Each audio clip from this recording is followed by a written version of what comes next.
Marcher avec Dieu. 3. Leur apprendre à obéir. Pendant son ministère public, Jésus a accompli deux aspects majeurs du royaume de Dieu.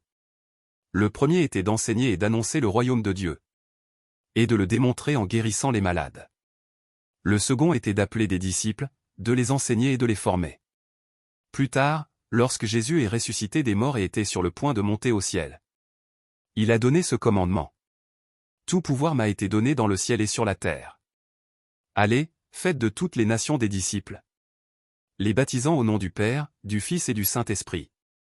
Et enseignez-leur à observer tout ce que je vous ai prescrit. Et voici, je suis avec vous tous les jours, jusqu'à la fin du monde. Il a dit de faire des disciples parmi toutes les nations. Mais pas seulement cela. Il a aussi dit, enseignez-leur à observer tout ce que je vous ai prescrit. Par conséquent, ceux qui sont nés de nouveau par Jésus-Christ, ceux qui sont ses disciples doivent aller et trouver d'autres personnes pour en faire des disciples de Jésus. Enseigner. Dieu n'a pas fait sortir son peuple d'Égypte pour l'envoyer directement en Canaan. Il les a conduits dans le désert. Il a fallu environ 1 an et demi pour voyager de l'Égypte au désert de Paran, où les 12 espions furent finalement envoyés. De l'Égypte au Sinaï, cela prit environ 2 mois. Du Sinaï à Paran, encore 4 mois. Cela signifie qu'Israël a passé environ 1 année complète au mont Sinaï.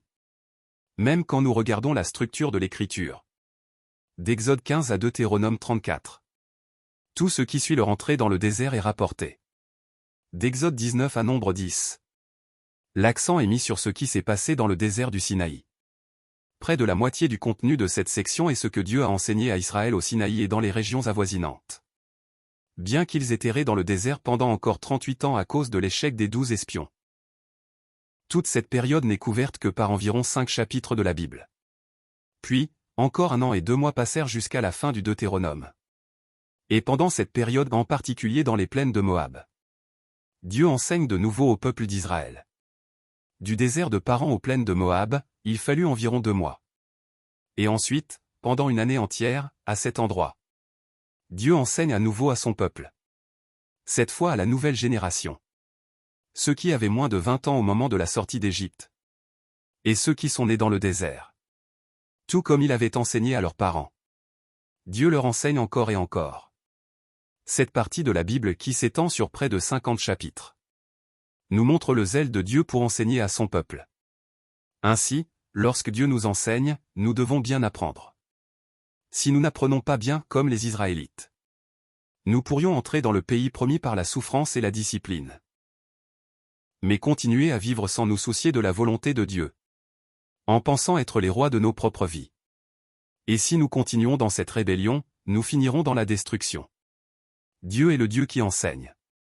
Jésus-Christ a aussi continué d'enseigner tout au long de son ministère public. Il enseignait dans le temple, dans les synagogues, dans les villes, les villages, sur les montagnes et au bord de la mer.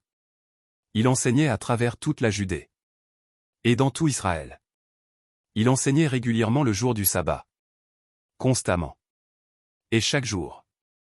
Jésus enseignait au sujet du royaume des cieux et du chemin de Dieu, expliquant la différence entre ceux qui avaient reçu l'évangile et ceux qui ne l'avaient pas reçu. Jésus se présenta lui-même comme le pain de vie, la lumière du monde, la porte, le bon berger, la résurrection et la vie, le chemin, la vérité et la vie, et le vrai CEP. Jésus enseignait souvent par des paraboles. Surtout lorsqu'il enseignait ceux qui n'étaient pas du royaume de Dieu, il utilisait des paraboles. Pourquoi?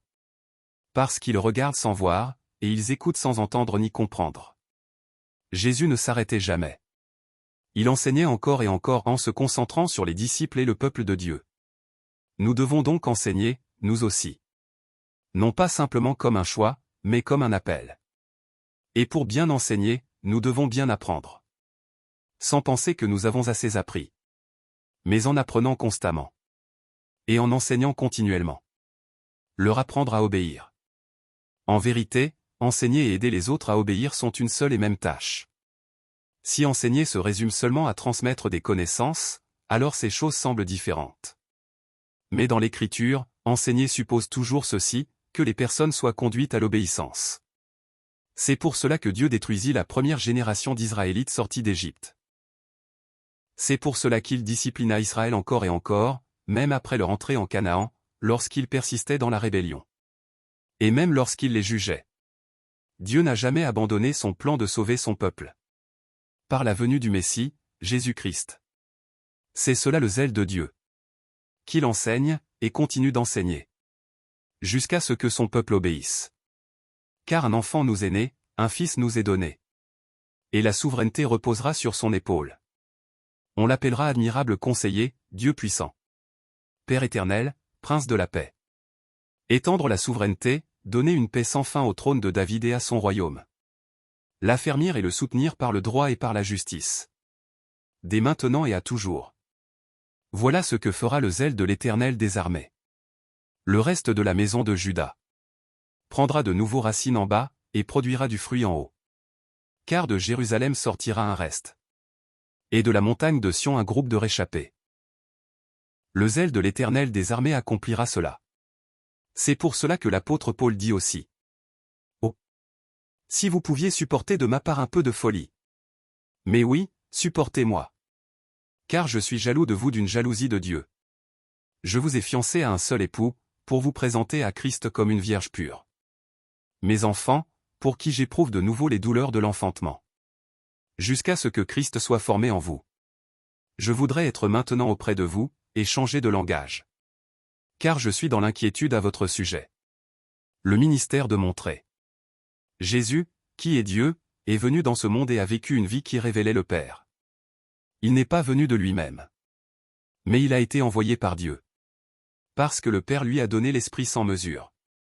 Jésus parlait uniquement ce qui venait de Dieu. Il a dit qu'il ne pouvait rien faire de lui-même. Et en vérité, il ne faisait rien de lui-même. Il disait seulement ce que le Père lui avait commandé de dire. Et c'était le Père vivant en lui qui accomplissait son œuvre. L'enseignement de Jésus ne venait pas de lui-même, mais de celui qui l'avait envoyé. Il disait seulement ce que le Père lui avait dit de dire. Jésus n'est pas venu pour faire sa propre volonté, mais pour faire la volonté du Père. Il a vécu une vie qui montrait le Père. De la même manière, les chrétiens doivent devenir des personnes qui montrent Jésus-Christ à travers leur vie. Nous devons nous souvenir de ceci. Ce que nous enseignons, ce n'est pas nous-mêmes. Former des disciples, c'est un ministère de montrer Jésus à travers notre manière de vivre. Il ne s'agit pas d'enseigner ma personne. Il s'agit de montrer Dieu. Et Jésus, qui a parfaitement obéi à la volonté du Père. L'apôtre Paul disait. Je vous en conjure donc, soyez mes imitateurs. Soyez mes imitateurs, comme je le suis moi-même de Christ. Quand Paul disait « Imitez-moi », il voulait dire « Imitez Christ, que moi-même j'imite ». Nous aussi, nous devons devenir témoins de Jésus-Christ. Et pour cela, nous devons enseigner Dieu à ses enfants. Afin que dans leur vie, eux aussi obéissent à sa parole.